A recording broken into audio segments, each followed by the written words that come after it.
Jadilah seorang jangan bodoh ngurusin urusan yang bukan urusannya. Kenapa? Jika dia sibuk ngurusin urusan yang bukan urusannya, maka privasinya atau urusan yang penting baginya akan terbengkalai. Betapa sering kita ngurusin urusan yang bukan urusan kita.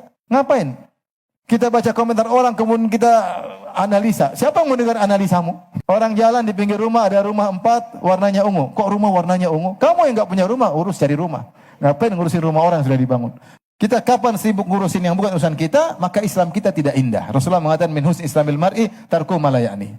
Di antara keelokan Islam seorang meninggalkan yang bukan manfaatnya. Kenapa? Bukan urusannya. Kalau itu dia lakukan, yaitu dia meninggalkan yang bukan urusannya, maka dia akan sibuk yang merupakan kepentingannya. Ketika itu Islamnya akan indah. Agamanya akan lebih baik, keluarganya akan lebih baik, nuntut ilmunya lebih baik, usahanya lebih baik. Kenapa? Dia fokus pada yang bermanfaat dirinya.